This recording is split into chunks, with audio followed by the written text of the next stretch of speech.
Olá, sejam bem-vindos e sejam bem-vindas a mais um episódio do Cuidados Psicológicos com Equilíbrio e Harmonia, por Daniele de Góes.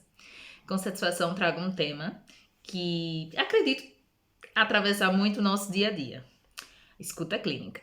Sabe, as pessoas muitas vezes ficam se perguntando e questionando, inclusive aos psicólogos, psicoterapeutas, por que eu vou falar de mim? Por que falar dos meus problemas?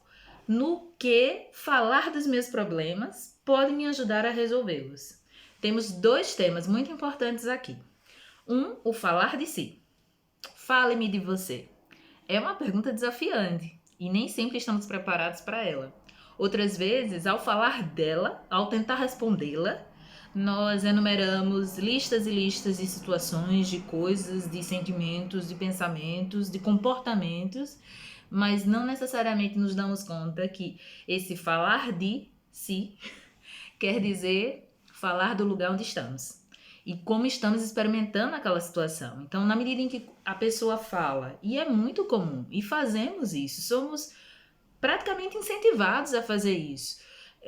Da mesma forma que esse falar de si pode ser um falar de uma apresentação, por exemplo. Se apresente. E vocês conseguem perceber a recorrência de vezes como a gente, ao se apresentar, refere o que fazemos, os filhos, são os casados, coisas que nos são externas, mas que também somam a nossa história de vida. Falar sobre si não vai dizer sobre as unidades, não vai dizer sobre tipos, não vai dizer somente sobre isso. Especialmente nesse modo de fazer clínica ao qual nos propomos, que toma como base a fenomenologia, nós vamos admitir que ao falar de si, eu falo como eu estou. Então esse paciente me fala como ele está vendo o mundo, como ele se percebe nesse mundo. Isso não é uma tarefa qualquer. Não é uma tarefa tipológica, tipo de unidades, de tipos e comportamentos apenas, mas entender que essa forma como eu vejo e que eu enumero e que eu relato como dizendo respeito a mim, bem, tudo isso é só uma possibilidade. Não quer dizer que não existam problemas, não existam perdas, não existam adoecimentos, não existam traumas, não existam sensações e emoções que eu não gostaria de sentir e viver. Existem, podem existir, podem existir de forma mais acrescida na vida de uns durante alguns períodos do que de outros, mas uma coisa é certa, são possibilidades, não são determinações. O encontro na clínica, como eu disse, esse tema da escuta, na proposta que temos de trabalho, não é só uma matéria técnica. As pessoas às vezes remetem, como assim falar de mim vai me ajudar a ficar melhor? Como se esse falar fosse a técnica, como se fosse o manejo, o mecanismo, um dispositivo.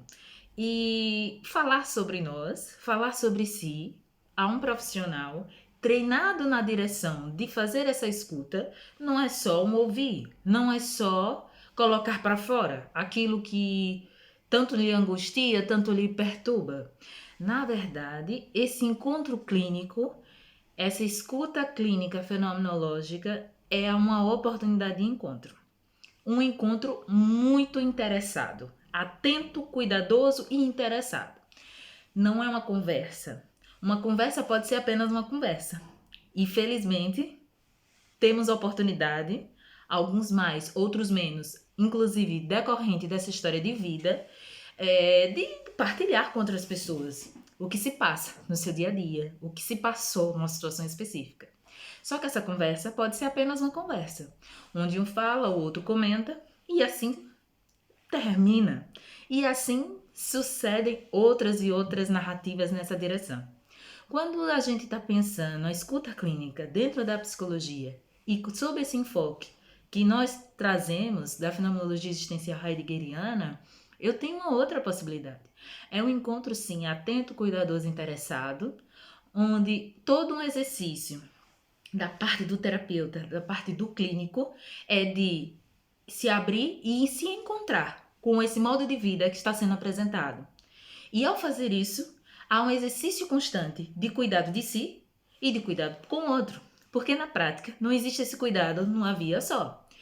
Na maioria das vezes, quando eu tenho uma conversa por uma conversa, eu não tenho essa atenção. Por quê? Porque eu também estou vivenciando, inclusive, o impacto daquela conversa informal que está trazendo para mim e implicações que eu tenha. Quando eu trato isso na clínica, com esse profissional treinado à minha escuta, eu não tenho uma interferência direta de implicações daquela circunstância no modo de vida dessa pessoa. Então é diferente eu conversar com minha irmã, com minha mãe, sobre alguma coisa que aconteceu no último final de semana, onde diretamente elas ou estavam lá ou vão receber um impacto de termos nos relacionados da forma como nos relacionamos naquele dia. O profissional que me atende, não. Ele não estava lá, ele vai ter esse encontro privilegiado de saber como você viu aquela situação, como você sentiu, como você se sentiu impactado por ela, conseguir, a partir disso, alcançar o modo como você se encontra no mundo, como você se encontra nas relações, seus limites, suas fragilidades, e assim poder, juntamente consigo, estruturar como responder de outras formas, como poder enxergar essa correspondência acontecendo de outras formas. Vocês conseguem alcançar que a partir daí eu tenho todo um esforço para que as situações, por mais graves, por mais tristes, por mais pesadas que sejam, elas não se cristalizarem em nós, no modo como nós enxergamos o mundo, como não podemos tomá-la como um filtro que vai trazer de uma cor só todas as experiências que estão acontecendo. Mesmo que um evento traumático esteja acontecendo, ele está acontecendo ao mesmo tempo que muito de saúde, muito de sensível, muito de abertura está acontecendo. Essa é uma grande dificuldade das pessoas, porque das pessoas todas nós, porque nos prendemos a essas situações, principalmente aquelas que não são planejadas, aquelas que não são esperadas e pensamos que tá tudo fechado ali. Inclusive, essa é uma noção como a teoria, a fundamentação fenomenológica consegue distinguir sanidade e adoecimento. Primeiro, partindo desse entendimento, que é um tanto do que eu falei até agora, que sanidade não vai acontecer isolada do adoecimento. A gente tem muito isso, uma ideia de que se eu estou são, eu não tá acontecendo tudo bem. Se eu estou sadio, tá tudo bem. Se eu estou bem, tá tudo bem. É muito mais flexível do que isso. Nós conseguimos estar bem em termos de abertos a novas experiências, ao mesmo tempo que cultivamos algumas restrições. Então, no entendimento dessa fundamentação que nos orienta, saúde e adoecimento caminham juntas. E isso não é um problema em si. Na prática, essa saúde é toda a nossa abertura. Toda a nossa abertura a poder experimentar, a poder compreender, a poder estar no mundo e entender que estamos no mundo. E que as coisas podem sim acontecer. Que ele não gira no nosso entorno. Esse é um ponto. Mas os adoecimentos também são entendidos, são valorizados. Valorizados em que sentido? Não são ignorados.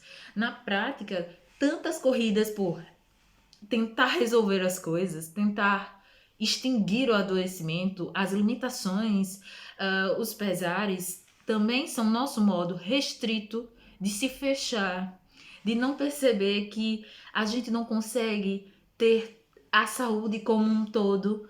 A saúde aqui eu não estou falando fisicamente apenas, mas especialmente emocionalmente. Eu não consigo ter esse todo. Se eu não consigo ter esse todo, não é porque eu tenha uma deficiência, mas isso vai dizer parte de algo que também nos interessa muito nessa clínica, que é a condição de existentes. Nós existimos no mundo. Isso significa que é um tempo gerúndio, está acontecendo. Bem, assim eu gosto de pensar que está acontecendo. Não aconteceu e ficou lá atrás, não acontecerá se eu não tomar que está acontecendo hoje. Ao mesmo tempo que é um gerúndio, é muito do presente. É isso que me interessa e é isso que precisa interessar. Porque, do contrário, mais uma vez, a gente fica numa restrição ou para um passado, ou uma restrição para o futuro. E ela é muito nociva para a nossa possibilidade de entender, inclusive, que falar sobre nós é falar sobre como estamos vendo. Isso significa como estamos vendo, sentindo, nos comportando, como julgamos, como somos críticos dos outros e de nós.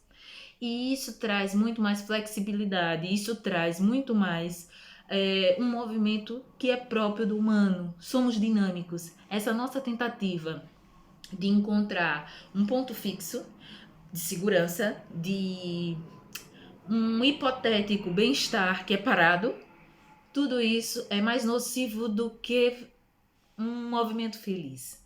Porque a gente não percebe quão exigentes acabamos sendo uns com os outros. O esperar, o expectar por dias que sejam assim, nos perturbam, nos povoam de coisas que, inclusive, que nem nossas são, porque a gente nem tem a certeza se aquele propósito é nosso, ou porque a sociedade espera de nós, ou porque nossa família espera de nós, ou porque meu parceiro espera de mim, ou alguma coisa nesse sentido. Então, não é uma conversa por uma conversa, mas sim um